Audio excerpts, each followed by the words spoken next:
Hello, good morning, good afternoon, or good evening from Lisbon. In 2018, 3 years ago, Portugal accepted the challenge of organizing the Arctic Science Summit Week. During these 3 years, new records have been reached in the Arctic. In July 2019, the temperature in alert, 82 degrees north, was the same as in a nice summer morning in Lisbon. In June 23, 2020, the temperature in the north of the Arctic Circle reached 38 degrees Celsius, 10 degrees higher than in the nice beaches of southern Portugal. According to the US National Snow Data Center, the Greenland ice sheet lost a record of 1 million tons of ice per minute in 2019. And in 2020, the Arctic sea ice medium was the second lowest on record as reported by NOAA. Year after year, the Arctic keeps warming and changing. I was for the first time in the Arctic in 2008. Since then, I've been traveling there for sampling and I was able to see changes in my study sites. But my perspective on the changes in the Arctic became even more impressive after I talked with the local communities. In the community of Umjuak in Nunavik, Canada, Viola Napartuk told us that the black flies and the mosquitoes become less abundant because some rivers and ponds have dried up. And Ernest Tumik reported that they have started seeing new bird species. These statements are impressive and change my perspective from a science focus to a human one. And here in the south, in the small rectangle that we call Portugal, we are observing the changes in the north and feeling their effects too. From the warmest summer in 2018 to the coldest January in 2021 in 30 years. According to the Portuguese Meteorological Service, spring and fall in Portugal are becoming less evident. The climate change issues affecting Portugal are also affecting the lower latitudes, and that was the reason why the Arctic Regional Changes Global Impacts were chosen as the main theme of IASSW 2021. In the next 3 days, around 1,300 scientists, policymakers, and stakeholders will be discussing the new Arctic and their global impacts. I sincerely expect that IASSW 2021 will allow to strengthen the scientific understanding of the Arctic and beyond, the linkages between scientists and indigenous communities, as well as with stakeholders, and will be an opportunity for a new generation of polar science and students to present their work and engage in new contexts. As the chair of this meeting, I would like to acknowledge the support from the Ministry of Science, Technology and Higher Education, the Portuguese Foundation for Science and Technology, the Ciência Viva, the Air Center, the College of Polar and Extreme Environments from the University of Lisbon, the Portuguese Arctic Research Community, and the large group of students, volunteers, and of course, IASC Council for giving us the opportunity to organize this event in our country. Together with the local organizing committee, we hope that you enjoy this conference and that despite online Lisbon not being Lisbon, good science is also good science. Thank you so much. So I would like now to invite Professor Helena Pereira, the President of the Portuguese Science Foundation, to come to the floor and tell us a brief words. Thank you. Thank you, João, for your words. Hello to everyone. It is a pleasure to be here in this opening session of this Arctic Science Summit Week 2021. We know, all of us know how important polar research, Arctic and Antarctic research are for our society and for our development. The challenges that the Arctic regions are facing, we know that they have impact all over the world. They have a global impact. And in this conference, we will see many aspects of the challenges that the Arctic and subarctic regions are facing at the different levels, at the ecosystem level, at the Earth level, at the communities level. So all these aspects are important and will affect in one way or another our world. We are facing also a vibrant and dynamic scientific community who studies these regions. All over the world, we have very many research groups that are active and enthusiastic researching these different aspects in the different areas, scientific areas related to these regions. In fact, doing this conference in this virtual way has one benefit, is that we are able to link everyone for all over the world to assist and participate in this conference. We have really very many participants. We have over or near 500 oral presentations and many posters. So in fact, let's face the benefits of having this event virtually. My agency, Fundação para a Ciência e a Tecnologia, so the funding agency of research in Portugal, we are really very much honored to be co-organizers of this event.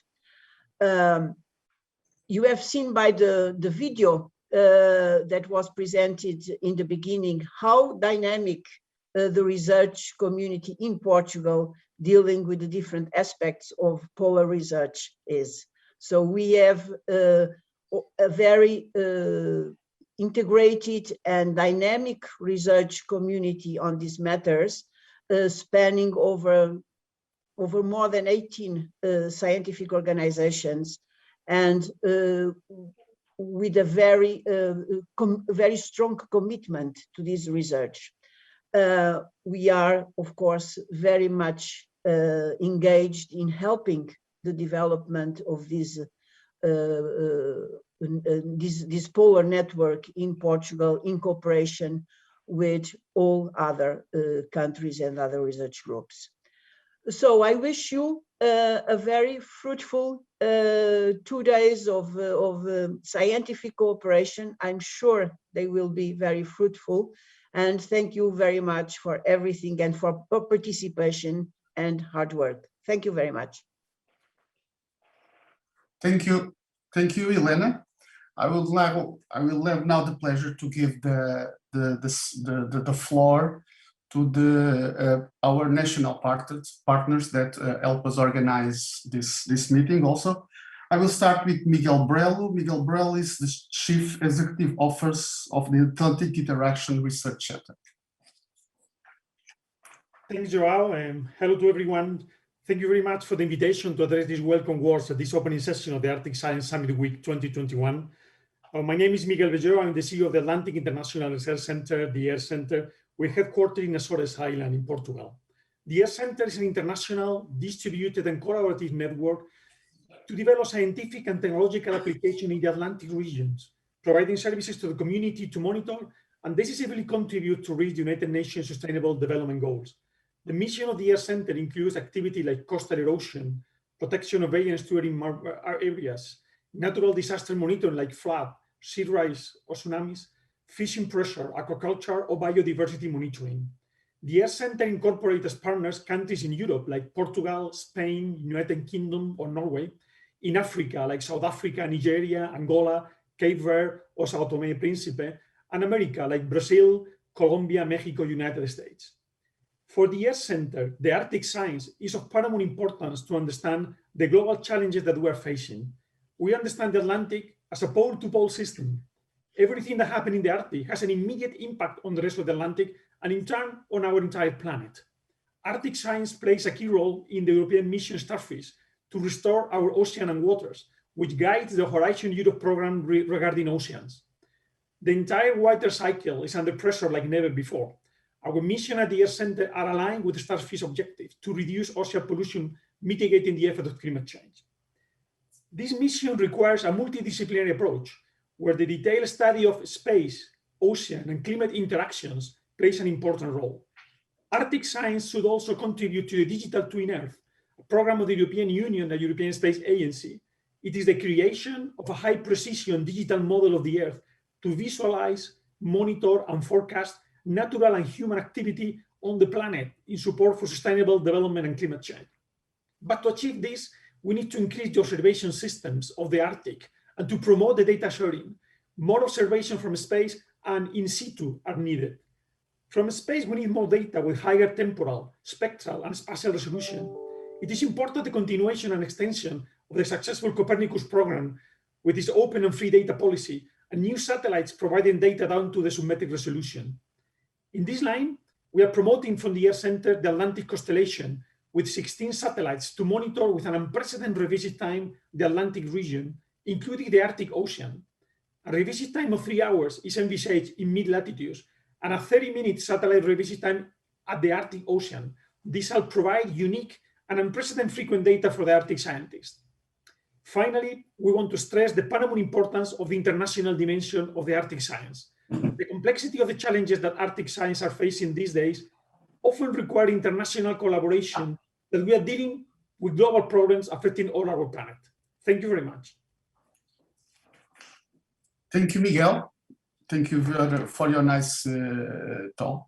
And I would like now to invite Rosalia Vargas. Rosalia Vargas is the president of Ciência, Viva and director of the Pavilion of Knowledge. Oh, thank you so much. It's my pleasure to be here and address some words to you in this conference. Ciência Viva is pleased to welcome the Arctic Science Summit Week in Portugal.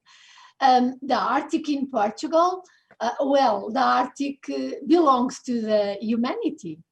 And this conference will be a great opportunity to meet Arctic scientists without changing our latitude. The Arctic always sparks our imagination. And we immediately think about vast layers of ice and feel cool freezing temperatures.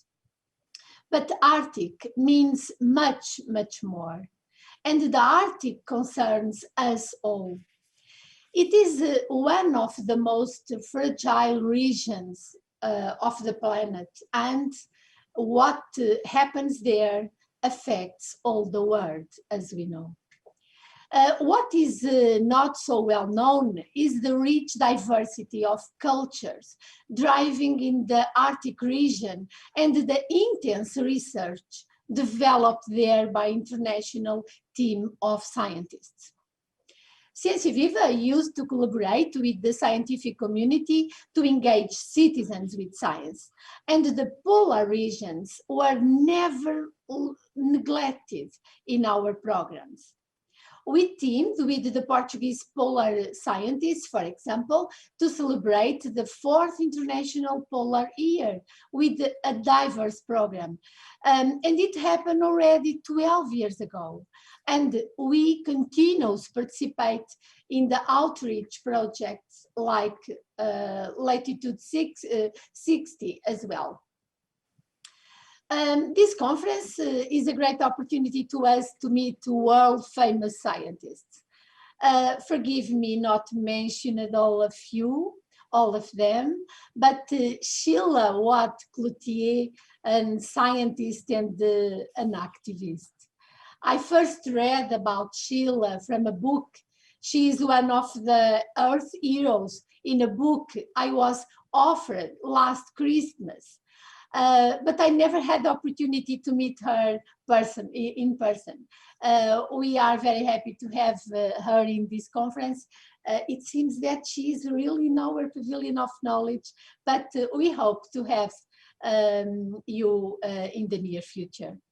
And now I certainly will read her book, The Right to be Cold. I am also very happy to know that so many participants are registered in the conference. We have prepared virtual visits to the Pavilion of Knowledge, especially for you all. I am sure polar science will continue to inspire Portuguese young people in the Ciência Viva and in the more than 200 Ciência Viva science clubs across the country, so that many girls and boys will continue their studies to become the next polar scientists. maybe. And I can assure you, as many researchers we have, will never be too much for the big challenge the planet faces. The Arctic needs more research, and we all need the Arctic. Thank you very much, and have a wonderful conference. Thank you, Rosalia. I will now invite Larry Hinzman to say a few words. Larry Hinzman, as you all know, it's the IASC president. Thank you, João. So, conference chair Canário and conference co-chair Pereira, Mr. Belló, Ms. Vargas. I'd also like to acknowledge Gonzalo Vieira for the as the chairman of the International Scientific Committee. So thank you. Thank you for your efforts in hosting this this important meeting, and thank you to the Portuguese government and the Portuguese people. I'd like to welcome everyone to the 2021 Arctic Science Summit Week. The Arctic Science Summit Week is the annual gathering of the international organizations engaged in supporting and facilitating Arctic research. Its purpose is to provide opportunities for international coordination, collaboration, and cooperation in all fields of Arctic science. This annual gathering of scientists, program managers, indigenous peoples, industry, government agencies, and policymakers is a unique opportunity to bring together diverse perspectives to develop a better understanding of the Arctic environment and its role in global policy. The ASSW is convened every year by the International Arctic Science Committee, but is organized and hosted every year by one of our member nations. This year, we are very pleased to be the guest of the Portuguese Minister of Science, Technology, and Higher Education, the Portuguese Foundation for Science and Technology, and of course, the Portuguese Local Organizing Committee. IASC is a non-governmental international scientific organization dedicated to encouraging and facilitating cooperation in all aspects of Arctic research, in all countries engaged in Arctic research, and in all areas of the Arctic region. Overall, IASC promotes and supports leading-edge interdisciplinary research in order to foster a greater scientific understanding of the Arctic region and its role in the Earth system. This conference presents a venue for groups and organizations dedicated to the Arctic to work together towards achieving greater efficiency and collaboration. The 2021 Arctic Science Summit Week have brought together participants to coordinate activities, to look for opportunities to collaborate on Arctic policy and research. And these important meetings are being held nearly concurrently to promote interactions and networking, to facilitate communications and the translation of scientific understanding into policy. We are convened throughout the world, but at this very moment to take advantage of your presence, your engagement, your commitment to making our world a better place. Thank you for joining this conference, and thank you for your contributions to Arctic science. Thank you, Larry. So now we are going to make a short break, and after we'll have the first keynote lecture. Thank you.